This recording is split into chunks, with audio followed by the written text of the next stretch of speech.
അങ്ങനെ വീണ്ടും ഒരു ഉത്സവകാലം വന്നതല്ലേ. എല്ലായിടത്തും ഇപ്പോൾ ഉത്സവത്തിൻ്റെ മേളമാണല്ലേ. അപ്പോൾ ഇവിടെ ഞങ്ങളവിടെ വെള്ളായണി ദേവി വരുന്നതിന് വേണ്ടിയിട്ട് നാടും വീടും എല്ലാവരും അലങ്കരിച്ച് ദേവിയെ കാത്തിരിക്കുകയാണ്. നല്ല രസമായിട്ട് എല്ലാവരും ഒരുങ്ങിയിരിക്കുകയാണ് കേട്ടോ. 3 വർഷം കൂടുമ്പോഴാണ് ദേവി വരുന്നത്.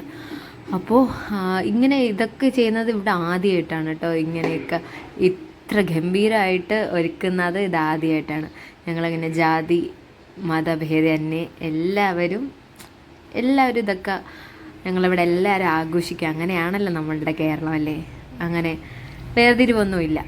അപ്പോൾ ഞങ്ങളിവിടെ ഗ്രൗണ്ടിലൊക്കെ ഇതുപോലെ അലങ്കരിച്ച് ആദ്യം ഞങ്ങളിതെല്ലാം കണ്ടിട്ട് വന്ന് കുട്ടികൾ അതിൽ കയറ്റാമെന്നാണ് വിചാരിച്ചത്. അപ്പോൾ എൻ്റെ വീടിൻ്റെ ഫ്രണ്ടും ഇക്കാടെ വീടിൻ്റെ ഫ്രണ്ടും ഒക്കെ എല്ലായിടത്തും അലങ്കരിച്ചിട്ടുണ്ടായിരുന്നു. അപ്പോൾ ഞങ്ങൾ നോമ്പൊക്കെ തുറന്നിട്ടാണ് ഇതാണ് ഇക്കാരെ വീട്. അപ്പോൾ നമ്മൾ നോമ്പൊക്കെ തുറന്നിട്ടാണ് ഇത് കാണാൻ വേണ്ടിയിട്ട് ഇറങ്ങിയത് റോഡിലോട്ട്. എല്ലാ വീടും ഫുള്ളും അലങ്കരിച്ച് നല്ല മനോഹരമായിട്ട് ദേവിയെ കാത്തിരിക്കുകയാണ്. അങ്ങനെ തിരിച്ച് വന്നിട്ട് പിന്നെ മക്കളെ ഇതിലൊക്കെ കയറ്റാൻ വേണ്ടിയിട്ട് വന്നു. ഇത് ഫ്രീ ആയിരുന്നു. അപ്പം മോനെയൊക്കെ കയറ്റി. മോൻ ഭയങ്കര എക്സൈറ്റ്മെൻറ്റിലായിരുന്നു. ആൾ ആദ്യമായിട്ട് കയറുന്നു.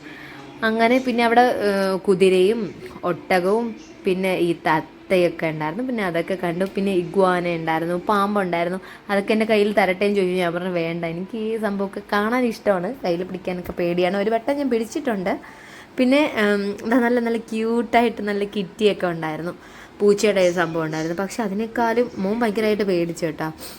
അതിച്ചിരി വലുതാണല്ലോ. അതിനേക്കാളും ഞാൻ എങ്ങനെ മുമ്പ് അടിക്കാതിരിക്കും. ഞാനേ ഇത് കണ്ട് പേടിച്ച് എന്നെ ഇത് ഫുള്ളും അവിടെ റോഡ് മൊത്തം ഇട്ട് ഓട്ടിക്കലായിരുന്നു.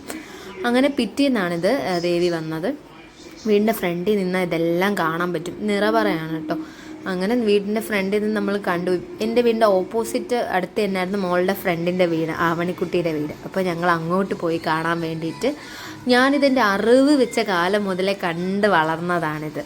അങ്ങനെ ഞങ്ങൾ അതൊക്കെ നിന്നു, ഞാനും മോളും നിന്നു കണ്ടു.